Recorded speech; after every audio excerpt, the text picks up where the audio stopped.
América. Beleza, e o pior de tudo, né, o mais triste é justamente isso que o Edu citou. Muita gente que nem sabia que o Brasil iria jogar esse amistoso. Estamos colocando um ponto final no placar Transamérica de hoje. Um grande abraço. Amanhã a gente está de volta a partir do meio-dia. Até mais.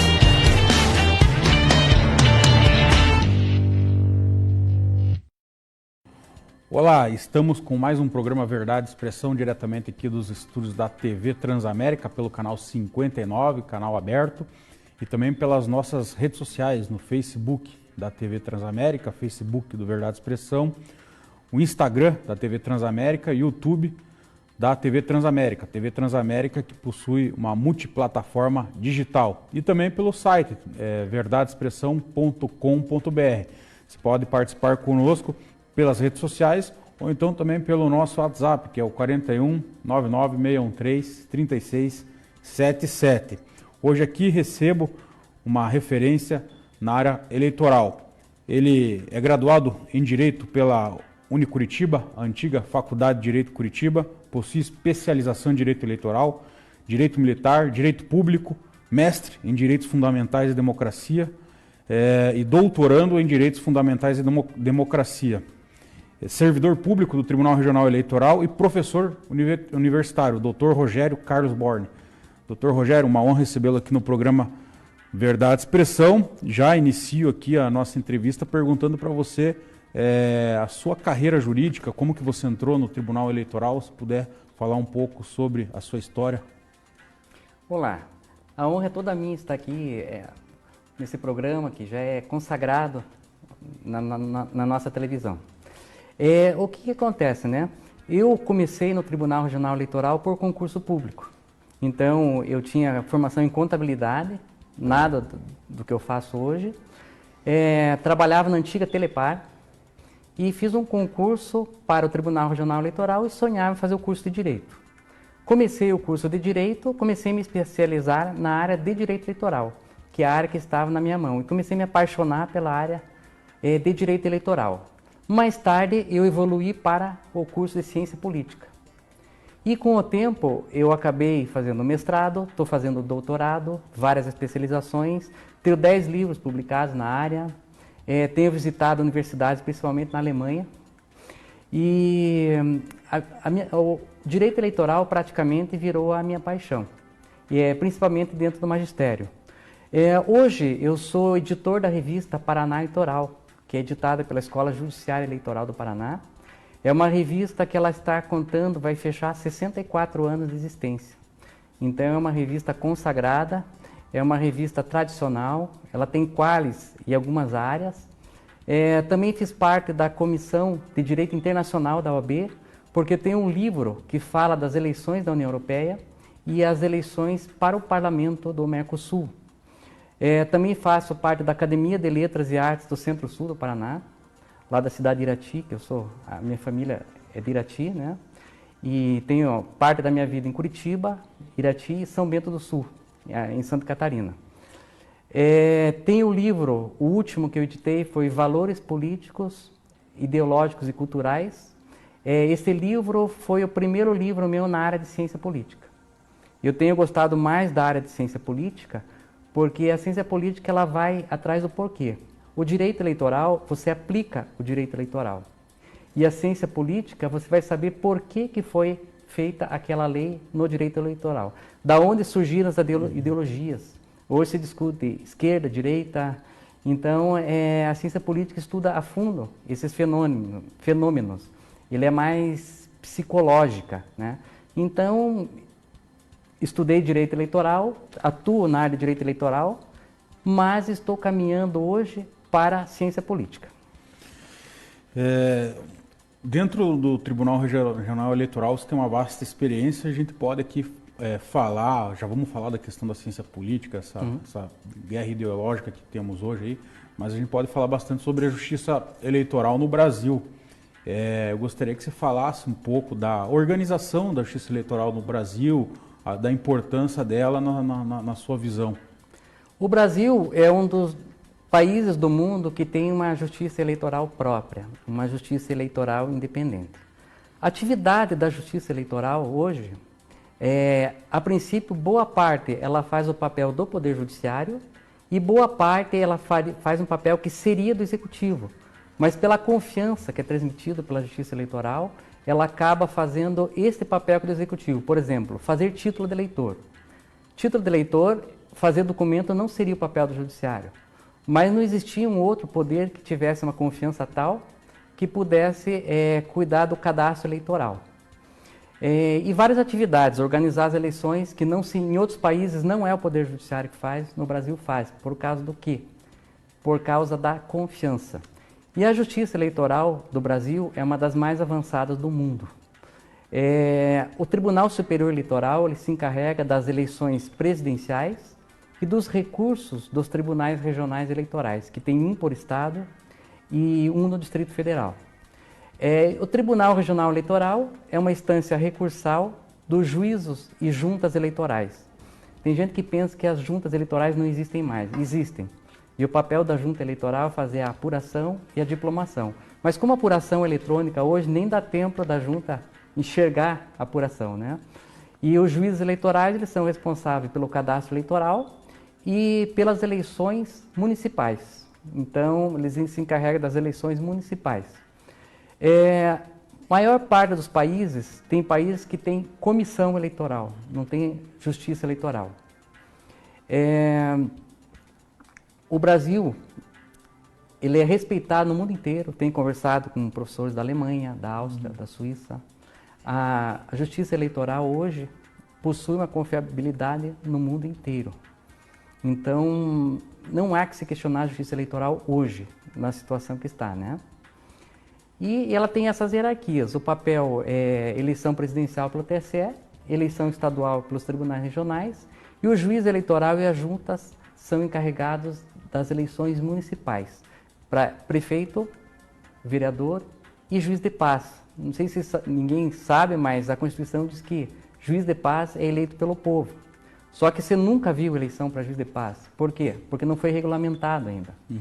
Mas hoje está previsto na Constituição eleição para juiz de paz. Você falou da questão da confiabilidade da justiça eleitoral e até aqui acabou aguçando um tema que foi alvo de debate nas eleições do ano passado, que seria a confiabilidade ou não das urnas. Daí alguns candidatos defenderam voto impresso, houve até algumas pedidos de revisão nas urnas, recontagem. Você que é do Tribunal Regional Eleitoral do Paraná, poderia falar mais sobre esse assunto? Eu vou falar, mas não com detalhes, porque eu não atuo na área de informática, né? Mas o que mais atesta a confiabilidade das urnas são as auditorias. Então, há uma auditoria prévia, que são sorteadas as urnas, para que qualquer partido vá lá e teste, essas urnas são substituídas, faça uma simulação. E no dia da eleição, no sábado anterior à eleição, são sorteadas algumas urnas. Essas urnas são sorteadas, são retiradas do local de votação, são substituídas, são trazidas para Curitiba, as que estão no interior, e no dia esse sorteio só, desculpe interromper, é feito com todos os representantes de partido? É para quem quiser assistir, é feita no auditório dos tribunais eleitorais nas capitais e é aberto para qualquer pessoa. Normalmente nós convidamos os estudantes para comparecer, né? E são sorteadas essas urnas ficam guardadas, vigiadas no dia da eleição. É simulada uma eleição no dia da votação e depois é conferido, né? Essa eleição, claro que não vale, ela é simulada. é feita a votação, anotado no lado quem votou, e no final do dia é batida a totalização das urnas com a totalização do papel, manual.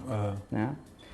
E quanto à confiabilidade das urnas eletrônicas, eu tive a oportunidade de conversar com um professor alemão, que ele estuda a urna eletrônica no mundo inteiro. E daí eu perguntei para ele, só que fiz uma pergunta como se fosse um leigo. Perguntei assim, e a urna brasileira? Daí ele falou para mim assim, a urna brasileira é uma das melhores, se não for a melhor, do mundo.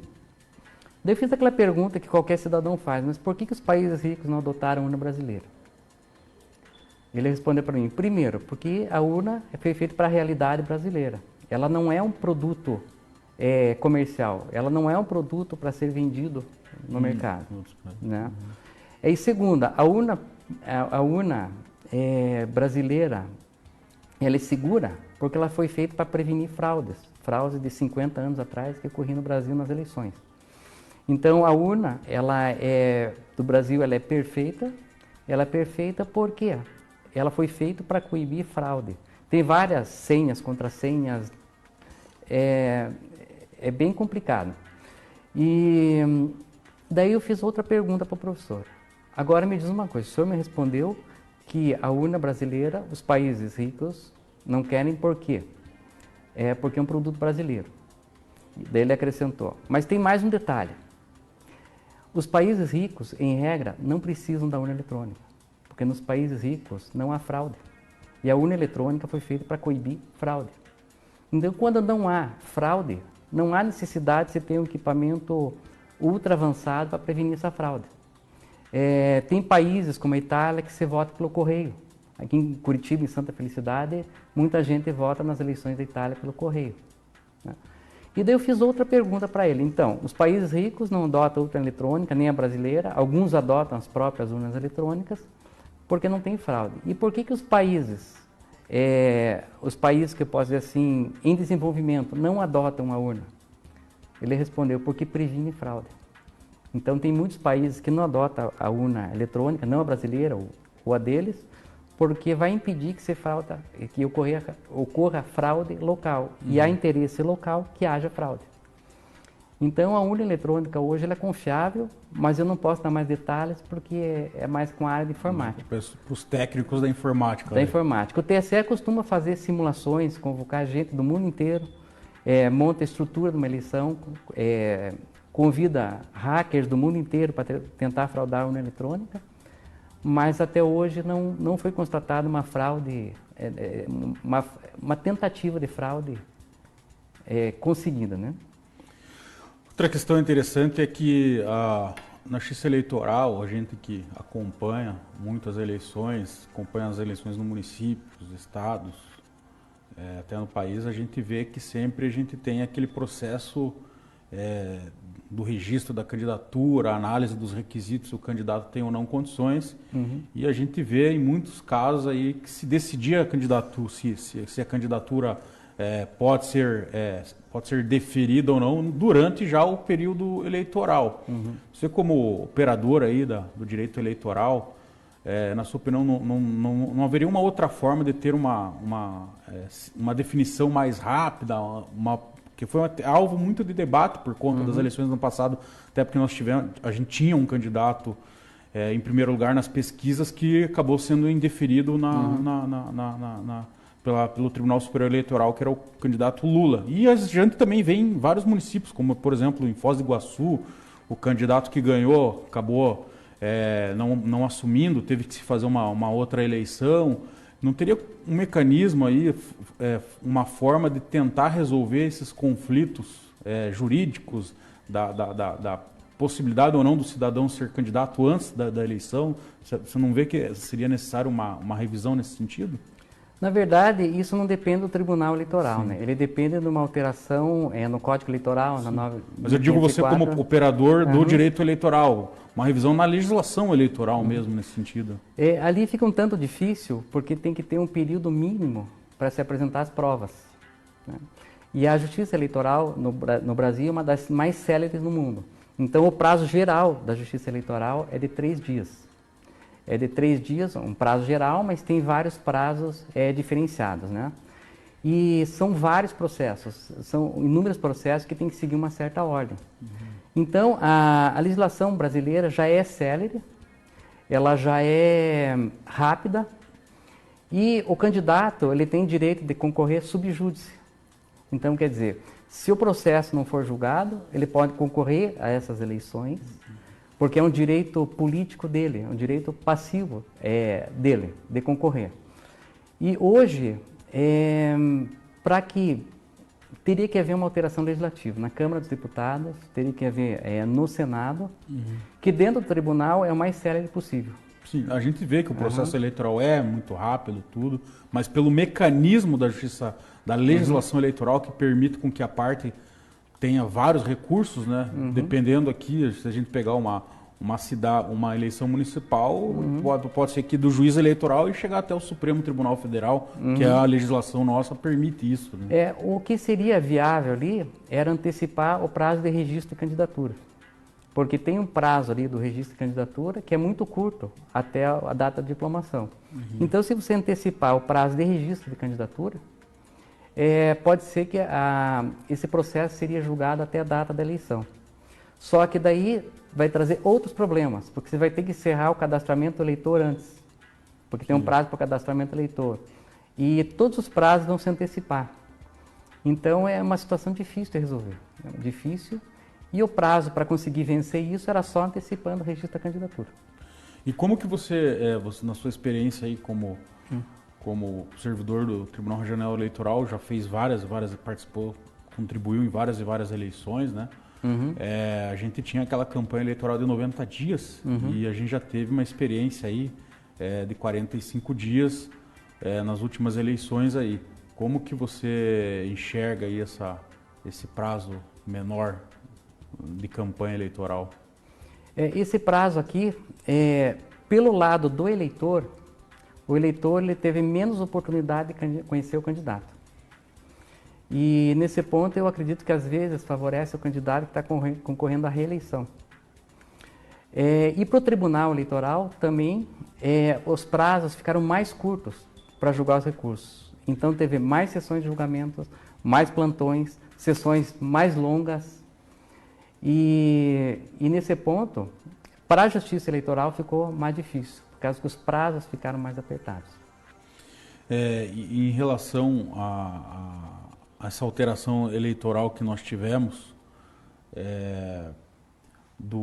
da cláusula de barreira, que a gente está vendo agora vários partidos fazendo fusão, ou então estudando de fazer fusão, qual que é a sua opinião aí do ponto de vista que você como você falou, está estudando a ciência política, então tem uma razão para que tenha ocorrido essa legislação no que se refere à cláusula de barreira, que impossibilita que muitos partidos não tenham acesso a tempo de TV, a questão do fundo eleitoral, do fundo partidário. Como que você enxerga essa alteração?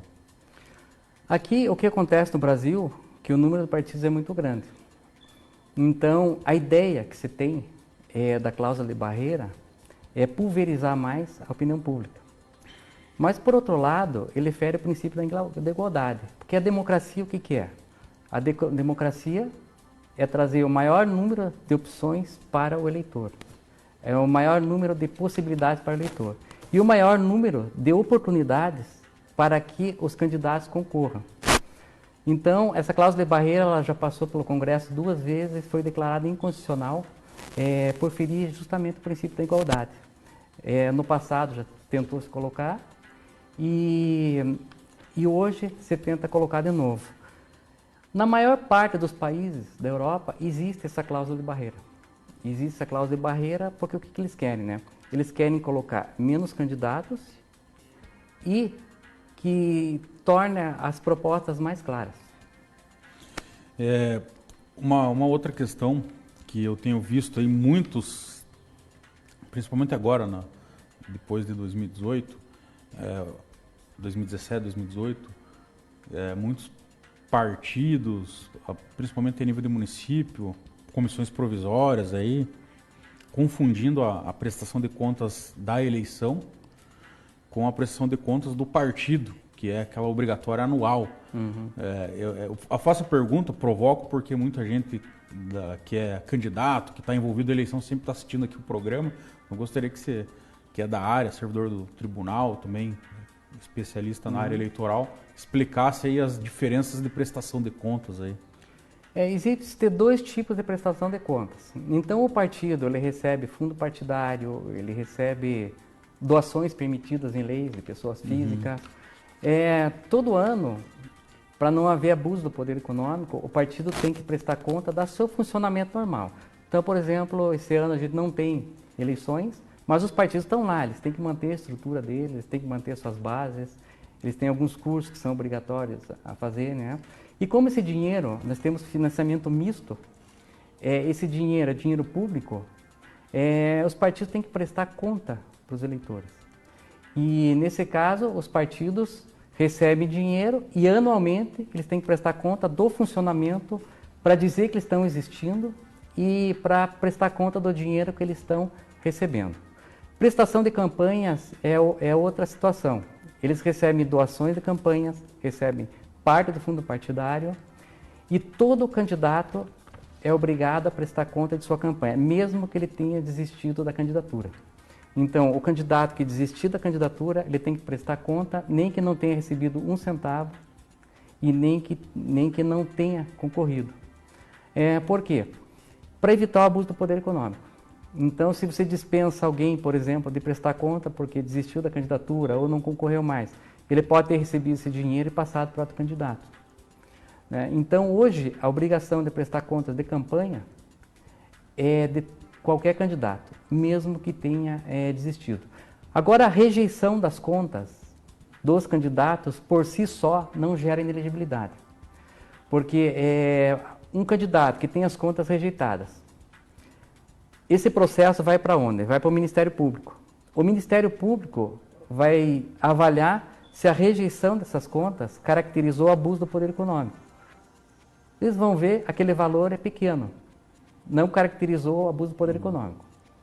Arquiva-se o processo. Agora, se aquela rejeição for por valores altos, que influenciou no resultado das eleições, o Ministério Público ele vai entrar com uma ação de investigação judiciária eleitoral e pedir a inelegibilidade do candidato, às vezes cassação, se ele for eleito, né?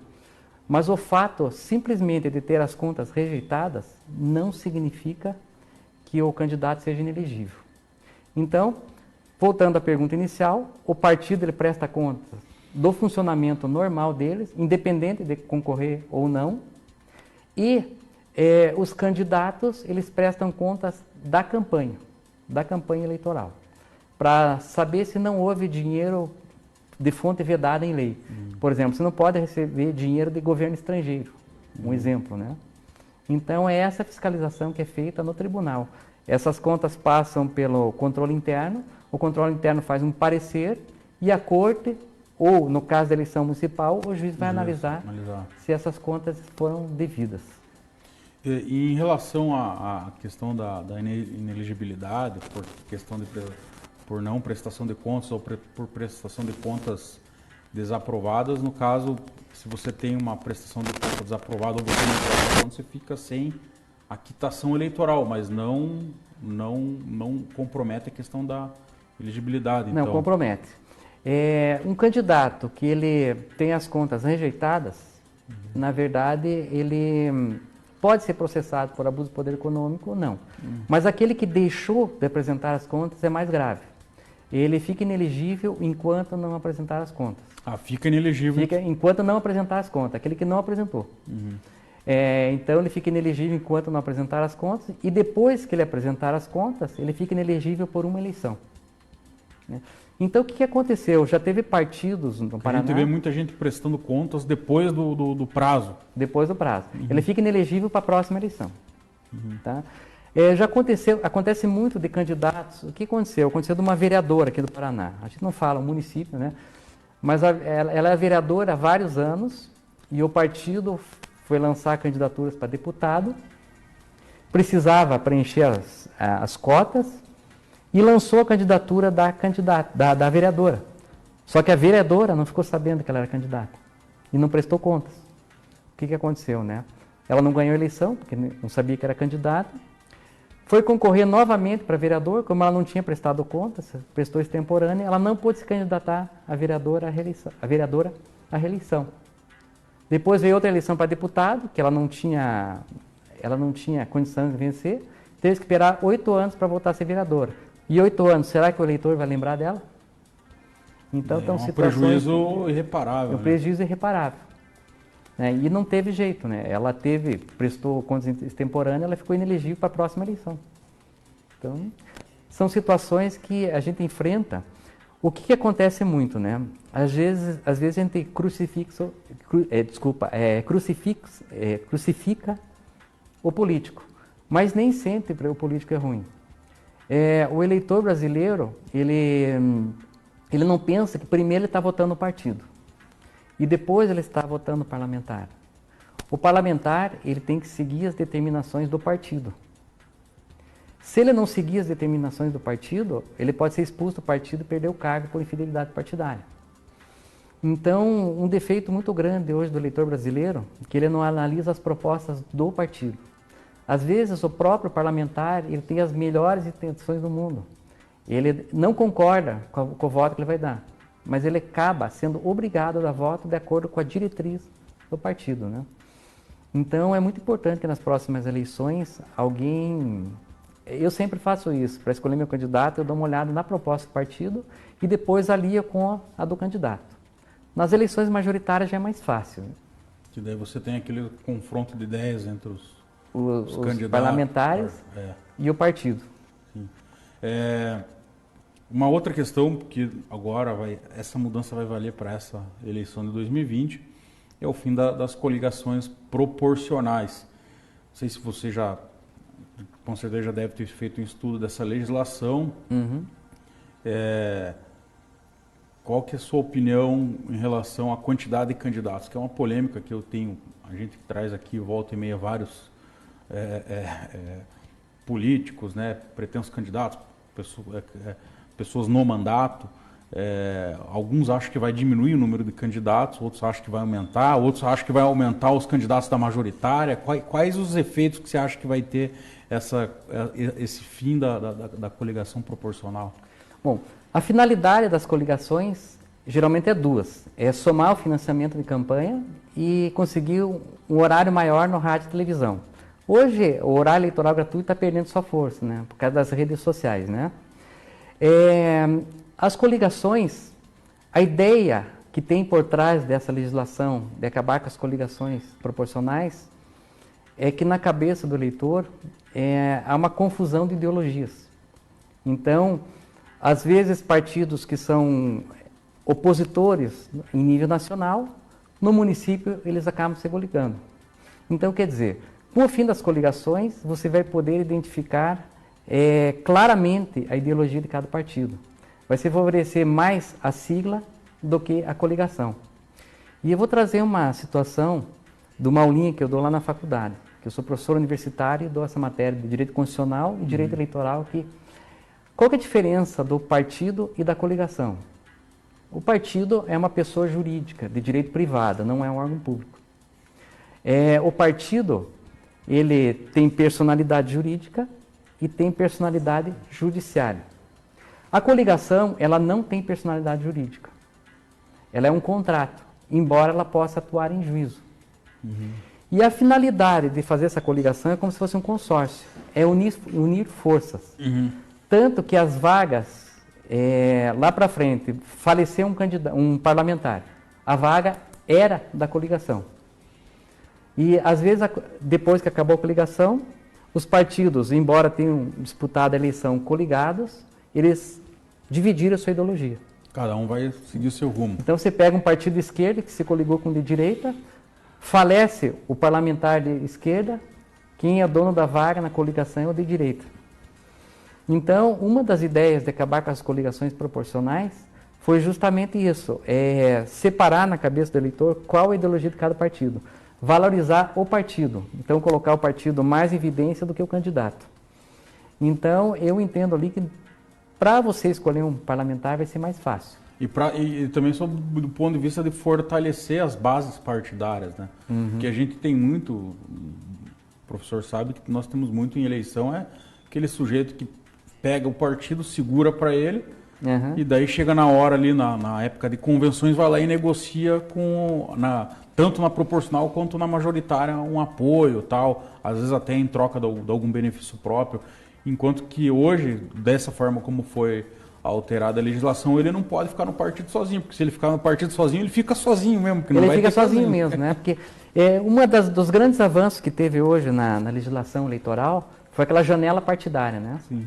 Então, quer dizer, o candidato, ele era parlamentar, o partido mudou sua ideologia e ele acabava sendo obrigado a conviver com aquela ideologia para o resto do mandato e não poder se candidatar para o próximo. Então, a janela partidária ela deu uma oportunidade para esse candidato, no final do mandato, mudar a sua posição, porque o mundo gira, né? Como diz assim, que o candidato não prometeu o que cumpriu, mas nem sempre o candidato pode cumprir o que prometeu, porque a economia muda, as relações sociais mudam, e às vezes aquilo que ele prometeu, naquele contexto futuro, ele não é mais viável para o eleitor, né? E o fim da coligação, o que aconteceu? Destacou mais o partido, afastou mais essas lideranças e permitiu que o eleitor identificasse mais as ideologias do partido, na minha opinião. Legal. Nós vamos para as notícias, as últimas notícias aí da semana, com o nosso jornalista Pedro Lima. Pedro Lima, olá, é com você. Olá, Rafael. Vamos ao destaque da semana. O Paraná atingiu, na semana passada, a incidência acumulada de 104,73 casos por 100 mil habitantes, o que significa, segundo o Ministério da Saúde, estado de alerta de epidemia de dengue para todo o estado. O Ministério considera o alerta a partir de 100 casos para 100 mil habitantes. O boletim divulgado na última terça-feira pela Secretaria da Saúde do Paraná também confirma mais uma morte por dengue, de um homem de 49 anos, morador de Cafelândia. Agora são 17 mortes confirmadas por dengue no Paraná. O boletim também contabiliza os dados a partir da primeira semana de agosto de 2018 até o momento. 7 cidades registraram casos adquiridos na cidade de residência, pela primeira vez no período: Boa Vista da Aparecida, Formosa do Oeste, Indianópolis, Ângulo, Nossa Senhora das Graças, Santa Inês e Jardim Alegre. A forma grave da doença inclui dor abdominal intensa e contínua, vômitos persistentes e sangramento de mucosas. Ao apresentar os sintomas, é importante procurar um serviço de saúde para o diagnóstico e tratamento adequados, todos oferecidos de forma integral e gratuita por meio do Sistema Único de Saúde, o SUS. Voltamos ao estúdio. Legal, obrigado. Pedro Lima, nosso jornalista, que fez uma matéria sobre o Colégio Rio Branco, que está no nosso site aí, ó, o fechamento do colégio. Acompanha lá pelo nosso site, portal verdadexpressão.com.br. Fala aí sobre os detalhes aí, o porquê que foi fechado esse colégio, vai ser fechado esse colégio estadual. Professor Rogério, nós estávamos falando aí das coligações na proporcional e a gente também tem alteração em relação a aquela verba obrigatória para as mulheres, né, para o público feminino. Gostaria que você falasse tanto dessa legislação como também do intuito do legislador, né, quando inseriu essa norma. E também sobre a polêmica que nós vivemos na eleição de 2018, que está tendo alguns desdobramentos agora com algumas candidaturas que supostamente foram laranjas. O que caracteriza uma candidatura laranja? Você que conhece bem a legislação eleitoral, pode falar sobre isso. Bom, o que acontece hoje? Hoje existe aquela política de cotas, né? As pessoas lembram que essa política de cotas é 30% para mulheres, mas não é o que a legislação fala. A legislação fala que é 30% de ambos os sexos. Então, por exemplo, se surgir um partido com 100% de mulheres, hoje elas têm que dar um jeito de colocar 30% de homens. É que não é comum você ter um partido dominado por mulheres hoje. Existe um projeto chamado OEA Mulheres, que tenta trazer a mulher para o parlamento. E hoje, a maior dificuldade de trazer a mulher para a política é despertar o interesse das próprias mulheres, né? Então, hoje, o que acontece? O partido tem que investir um percentual na política com mulheres, mas às vezes eles têm dificuldade de preencher essa cota. Então, vamos pegar essa cota que eu falei, que é 30% de ambos os sexos. Se tiver... se não tiver, por exemplo, o partido tem uma mulher, que não dá 30%. Vamos dizer, o partido tem 10 mulheres, 10 vagas para candidatura, e tem que colocar 3 mulheres. Sim. E só tem uma mulher no partido. Essas 2 vagas que sobram, ela não pode preencher com homens. Essa cota, ela fica em aberto. E todo esse investimento, esse valor que o partido tem que investir na candidatura de mulheres, fica em aberto. E muitos dos partidos, eles não se interessam em promover a mulher. Então, e às vezes quando aparece uma mulher candidata, uma mulher preparada, uma mulher com potencial para vencer uma eleição, às vezes ela não tem espaço dentro do partido. Então hoje é uma área do direito que a gente tem que evoluir bastante. Tem que evoluir bastante. E isso não vai melhorar se a gente não incentivar as mulheres a se candidatarem. E outra coisa, as mulheres que se candidatam, existe aquela falsa ideia que elas só vão legislar para assuntos relacionados às mulheres. Não é assim.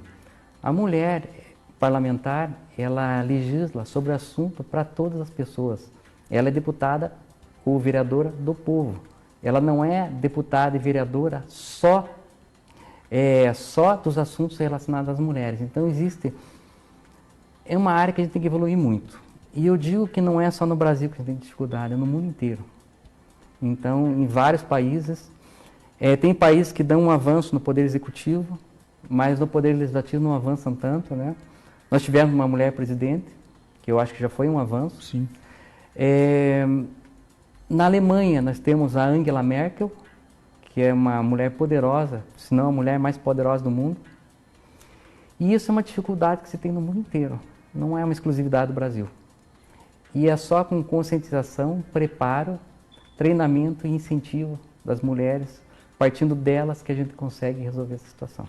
Agora, um outro assunto interessante que sempre é objeto de polêmica nas eleições é a figura do Tribunal de Contas, hoje nesse processo eleitoral, que a gente vê muitos vereadores, prefeitos, deputados, governadores, senadores aí, que já em algum determinado momento já exerceram algum cargo público e que venha a ser necessário se prestar contas naquele exercício, prestar contas ao Tribunal de Contas competente e ter algum problema de irregularidade, desaprovação.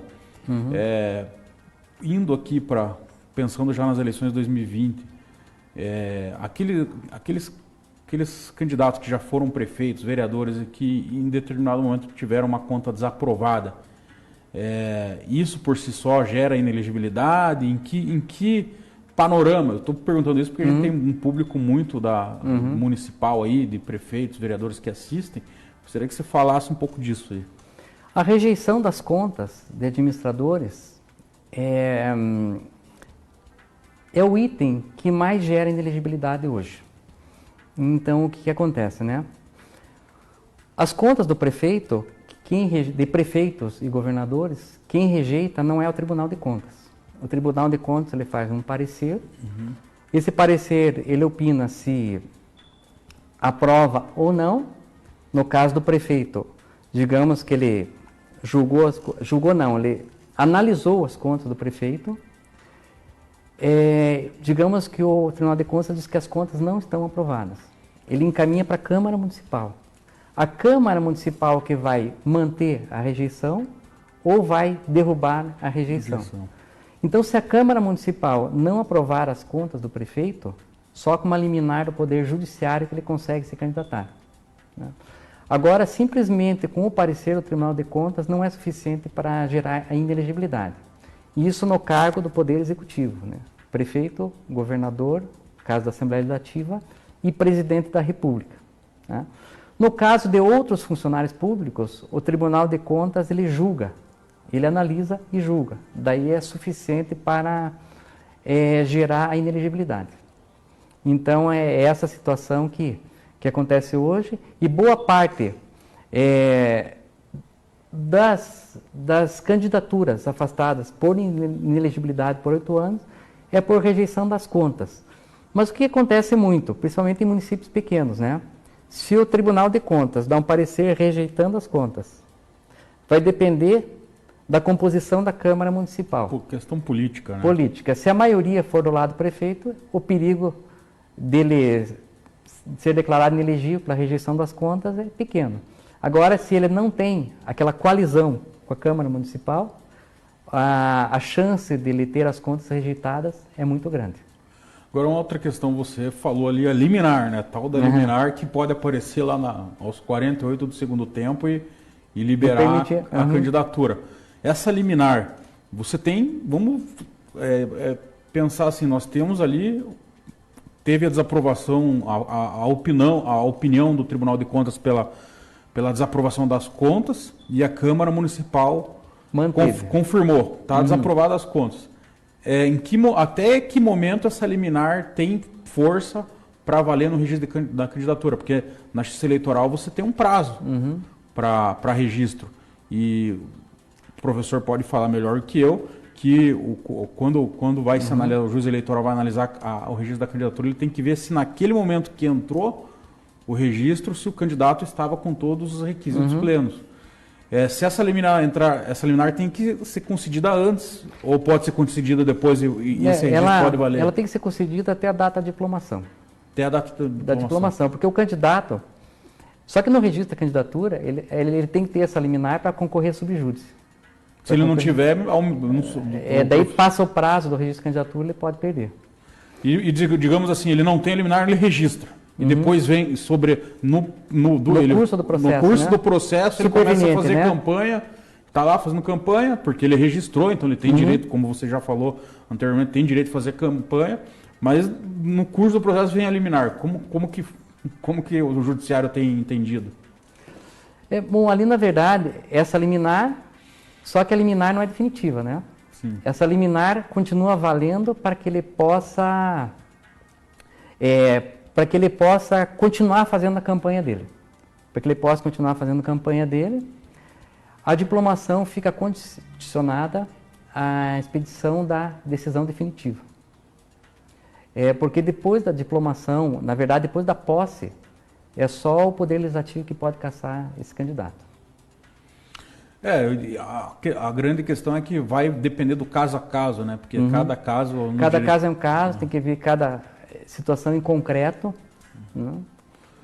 Legal, então já falamos bastante aqui da justiça eleitoral, funcionamento, as possibilidades. Gostaria de falar aqui um pouco da democracia que a democracia no nosso país, da Constituição Federal. A gente tem passado um momento de uma dualidade muito grande, né? Uma disputa, a gente viveu isso na última eleição. E primeiro eu gostaria que você falasse sobre a Constituição Federal. Você que tem aí um profundo estudo sobre a Constituição, tem diversos estudos aí. Gostaria que você falasse o balanço que você faz. Nós fizemos 30 anos de Constituição Federal ano passado. Qual o balanço porque até um ou outro candidato falou em refundação da República, fazer uma nova Constituinte e tal. Outros não, outros acham que a Constituição é boa, que de repente pode-se emendar uma coisa aqui, outra ali, mas a Constituição é muito boa e é uma Constituição nova se comparada com de outros países. Bom, isso é a opinião minha. Eu acho que a Constituição nossa é uma das melhores do mundo. Ela é uma Constituição extremamente detalhada, prolixa. E por que a nossa Constituição é grande e detalhada? Porque ela tem histórico, o Brasil tem um histórico de abuso de direitos. Então, você pega na Constituição da Inglaterra, a Inglaterra nem tem Constituição. A Inglaterra não existe Constituição. Então, quer dizer, quanto mais as normas, quanto mais as regras são violadas, mais você tem que detalhar, as leis. Então, por exemplo, nos países de primeiro mundo, para que existe a lei? Para explicar um direito que você não entendeu. Então, você tem um direito, mas você não sabe o que a lei está te autorizando. Nos países menos desenvolvidos, a lei serve para duas coisas. A lei serve para te explicar o direito e para te proteger. Então, a Constituição nossa ela é extremamente detalhada, justamente para proteger o cidadão. Então, ela entra a níveis de detalhes que em outros países seriam determinados em lei. E ela até é redundante para reforçar os direitos. Nós falamos das mulheres, né? Então, a Constituição nossa fala assim que homens e mulheres são iguais perante a lei. Mas já está escrito que todos são iguais perante a lei. Então, coloca todos são iguais perante a lei, daí tem que frisar aqui. Homens e mulheres são iguais perante a lei. Tem que frisar, porque alguém vai poder dizer que aquilo não se aplica para a mulher. Uma interpretação. Uma interpretação. Então, no Brasil, há muita interpretação. Países latinos em geral, Brasil, Itália, Espanha, Portugal, dá muita margem para interpretação. Então, a nossa Constituição ela é extremamente detalhada por causa disso. Eu não acho... O que acontece? Tem direitos fundamentais hoje que só podem ser eliminados com cláusulas pétreas. Como não podem ser eliminados por causa das cláusulas pétreas. Para se eliminar alguns direitos fundamentais hoje, teria que fazer uma nova Constituição. Só que se fizer uma nova Constituição, dá uma margem para colocar temas que acabam por violar os direitos humanos. Eu vou trazer um exemplo hoje. No Brasil, existe pena de morte? Existe. Para casos de guerra declarada. Então, o que aconteceu, né? Se você quiser hoje, claro que há divergências quanto a isso. Colocar a pena de morte, você não pode piorar um direito fundamental, porque é o artigo 5º.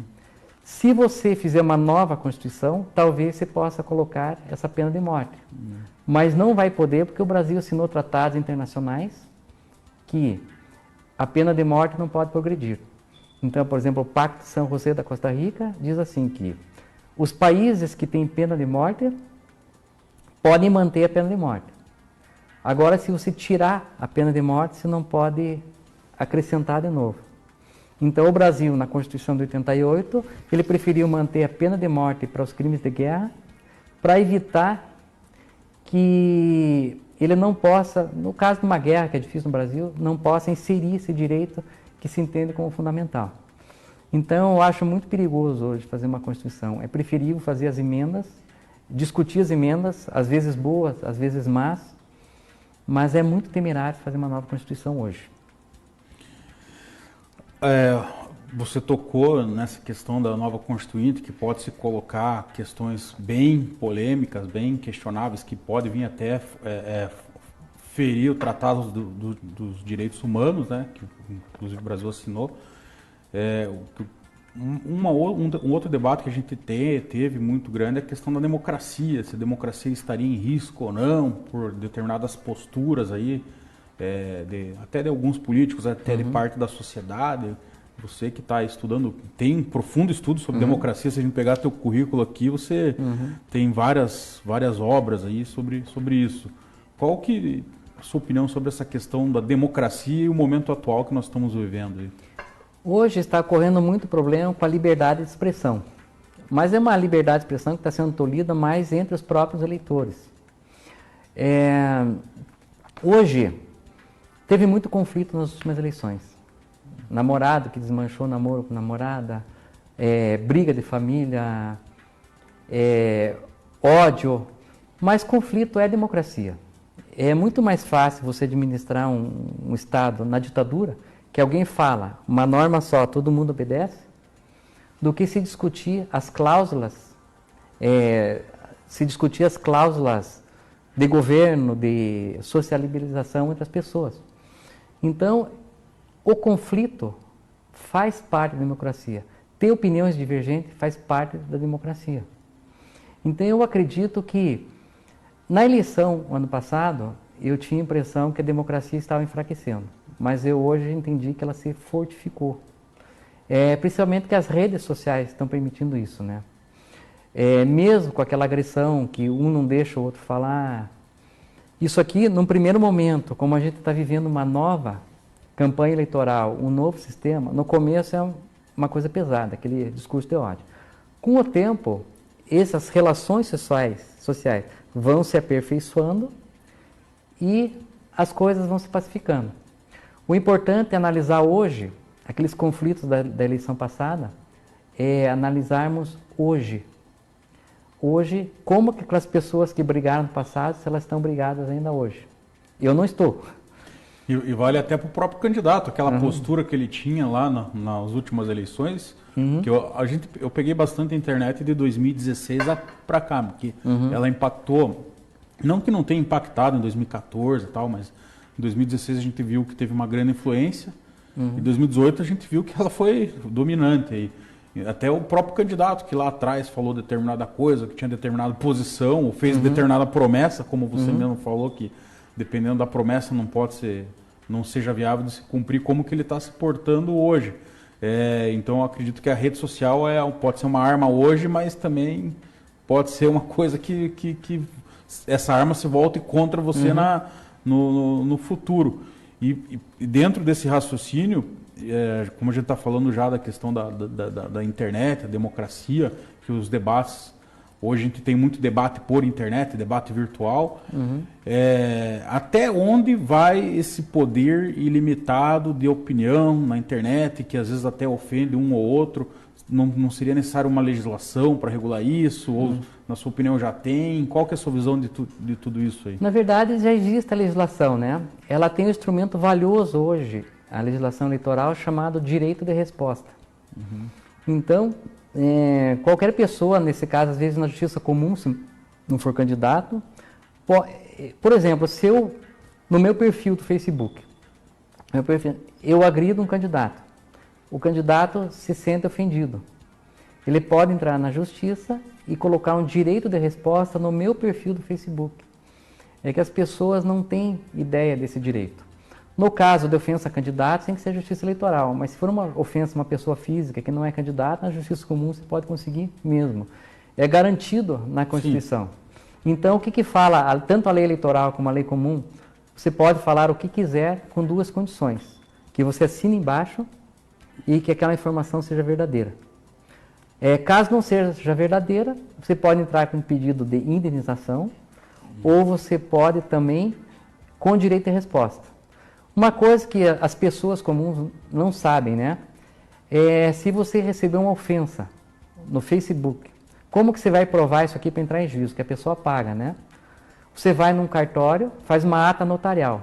Você abre o teu Facebook no cartório, o oficial do cartório, ele vê aquela informação, tira a cópia e declara que aquela informação é verdadeira. Né? E você tem essas duas opções. Se a informação for inverídica, for mentirosa, você pode responder no próprio perfil do Facebook, Instagram ou qualquer rede social, Twitter, ou entrar com pedido de indenização contra essa pessoa que lhe ofendeu pelos prejuízos que ela causou, dano moral e material. Até uma questão que todos esses direitos perfeitos tem toda essa viabilidade jurídica, mas daí a questão se aprofunda mais quando a gente fala aí da influência digital nas eleições e o poder, né, digamos, dinâmico, a velocidade para a justiça eleitoral de repente reagir e tentar coibir. Nos Estados Unidos a gente tem até hoje aquela discussão se teve influência ou não, aqui no Brasil. Na sua opinião, qual que vai ser o futuro das eleições aí em relação a essa questão da fiscalização da internet, principalmente os fakes, as notícias falsas, os perfis aí virtuais aí, aquelas figuras que criam ali containers lá para tipo bombar comentários a favor de um candidato e contra outro. Como que você acha que vai ser o futuro da justiça eleitoral nisso? Eu acho que não da justiça eleitoral, da legislação eleitoral. Eu acho que a tendência para as redes sociais e para a internet é cada vez flexibilizar mais. Então, se você for pensar bem, na rede social, alguém pode falar de você, mas você pode falar. Então, a tendência é liberar. Eu acredito que no mundo inteiro, nos países No exterior, a internet é mais ou menos liberada e fica restrito mais a sites e perfis oficiais. O que vai se exigir hoje é que você identifique quem está fazendo aquela afirmação. E hoje eu acho que o resultado vai ser posterior. E a Justiça Eleitoral, normalmente, ela vai cuidar disso liminarmente quando aquela informação possa comprometer o resultado das eleições. Então, ela vai agir praticamente imediato. Que hoje já é imediato. Pedido de direito de resposta é 24 horas. Representação é 48 horas. Então, um pedido de direito de resposta, mesmo na internet, você entra, a Justiça Eleitoral pode definir 24 horas, independente de ouvir a parte contrária, né? Só que a tendência da legislação eleitoral, para mim, é liberar. É liberar praticamente falar o que quiser. Mas não é essa a posição da Justiça Eleitoral. A posição da Justiça Eleitoral é coibir. Dentro desse prazo de 24, 48 horas, através da representação e de pedido de direito de resposta. A gente falou bastante do Facebook e tal, temos Twitter, Instagram, né, que são os mais conhecidos, YouTube, mas nós temos a figura do WhatsApp, que é, na minha opinião, o mais dinâmico de todos, né? E talvez seja de mais, digamos, a maior dificuldade para se identificar quem fez a afirmação ou disparou a mensagem. A Justiça Eleitoral tem alguma experiência com isso aí? Ou como que vai agir para frente? O problema do WhatsApp, que a maior parte dos processos, o próprio WhatsApp informa que não tem um mecanismo de identificar quem é que está passando essas mensagens. Então hoje o WhatsApp é uma das áreas mais difíceis que tem de você condenar ou coibir. Então o que o WhatsApp consegue hoje é inibir que aquele número transmita mensagens futuras. Mas ele não consegue o que já foi. Só que você coíbe um número de transmitir mensagens futuras, se cria outro. Então o WhatsApp hoje no mundo inteiro é uma zona de desconforto. Ele é uma área que está na sombra hoje. Eu acho que com a evolução da própria informática, em breve vai ser possível coibir esse tipo de mensagem. Professor, eu agradeço a sua entrevista aqui, muito esclarecedora sobre a democracia, nossa Constituição Federal, a legislação eleitoral. O espaço aqui da TV Transamérica está aberto, uma honra recebê-lo. A honra é toda minha e estou aqui com orgulho de ser professor, né, como professor de faculdade. E eu tenho levado para os alunos estudos de casos sobre eleições, que eu acho que é bastante produtivo, e estou esperando formar muitos advogados, eleitoralistas, juízes, Ministério Público, e espero ter esclarecido a contento as perguntas que os telespectadores têm em dúvida. Legal. Então, a você que nos acompanhou até agora, um grande abraço, uma grande semana, e semana que vem estaremos de volta. Até lá.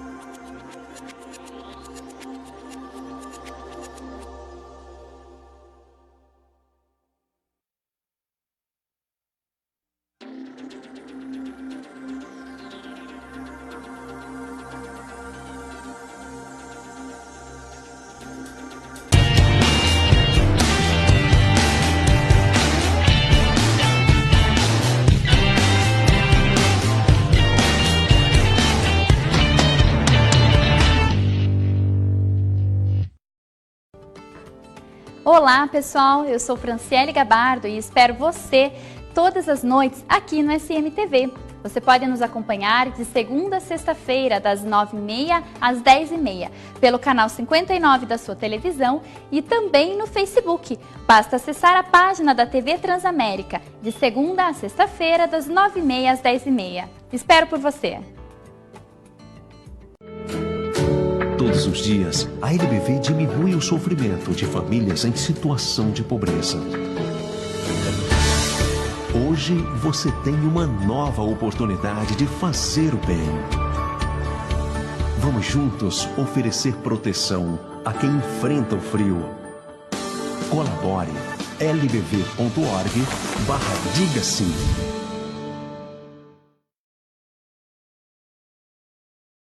Em Pinhais, o imposto que você paga garante mais obras por toda a cidade.